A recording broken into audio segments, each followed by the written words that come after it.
Bonjour à tous, j'espère que vous allez bien ce lundi 18 juillet 2022, qu'on nous annonce caniculaire. Pour le moment dans les Vosges, ça va encore, il fait encore assez frais, mais je pense que ça va se compliquer dans la journée.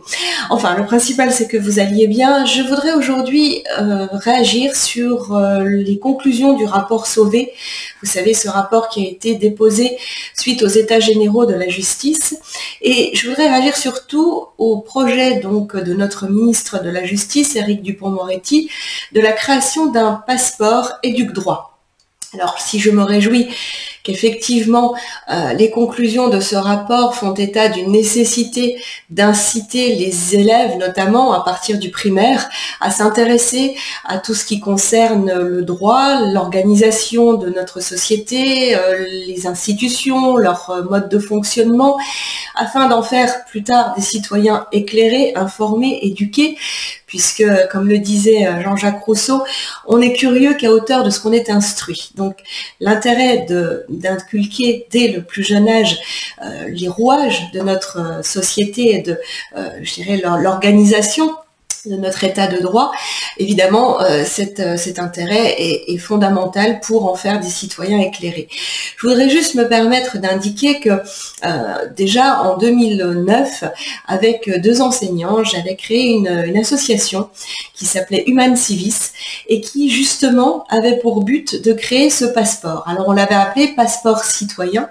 C'était un ensemble de modules dès l'école primaire qui poursuivait un cursus au collège, puis effectivement au lycée, pour expliquer les institutions de notre République, pour indiquer également quels étaient les rouages, notamment l'Assemblée nationale, le Sénat, le Conseil d'État, le Conseil constitutionnel, et puis toute l'arborescence aussi juridictionnelle, pour permettre justement aux enfants, dans un premier temps, puis aux adolescents, de comprendre ce qu'était notre République.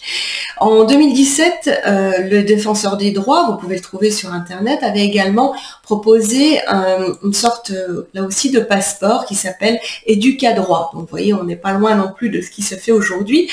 Simplement, je voudrais attirer l'attention sur le fait qu'avec Human Civis, donc cette association dont le but était de promouvoir les droits de l'homme, les libertés fondamentales et surtout l'accès à l'information juridique et à l'information, on va dire aussi institutionnelle, eh bien, j'avais eu le désagrément d'avoir une mise en demeure, de recevoir une mise en demeure de la part de certains de mes confrères qui étaient donc les avocats du groupe Hachette et qui m'avaient sommé de ne plus utiliser le terme passeport puisque le terme passeport était utilisé pour passeport vacances et c'était donc réservé au groupe Hachette. Alors, le terme passeport, il est utilisé dans plein d'autres domaines, et là, aujourd'hui, c'est le ministère de la Justice qui va utiliser ce passeport éduc-droit. Alors, encore une fois, je m'en réjouis. Pour moi, ça n'a rien de nouveau ni de révolutionnaire, mais c'est essentiel. Et il vaut mieux tard que jamais, vous allez me dire, mais c'est vrai qu'on a perdu un petit peu de temps. Et on voit aujourd'hui, je voyais encore à la une aujourd'hui du quotidien local qui est Vosges Matin ici, des émeutes dans les quartiers. Alors, le quartier s'appelle le quartier de la justice. Hein, j'ai pas fait exprès. Voilà, mais c'est un quartier qui est effectivement un quartier populaire et qui a été l'objet d'émeutes assez importantes dans la nuit de samedi à dimanche.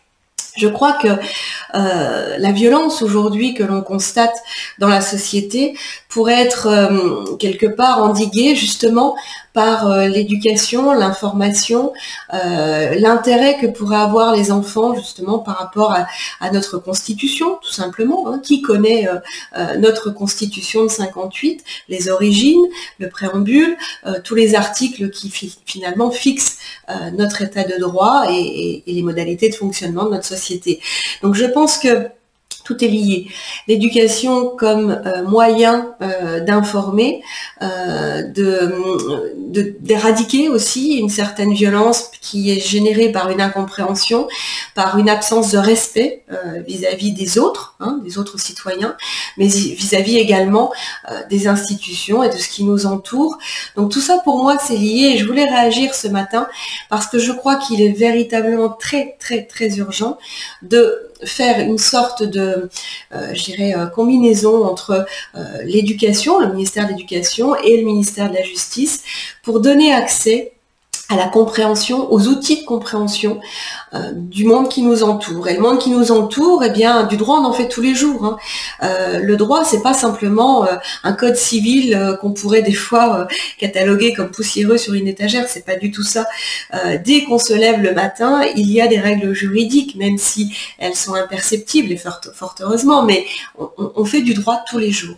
Et le fait de mettre le droit à l'école, alors avant, ça s'appelait peut-être l'instruction civique et morale.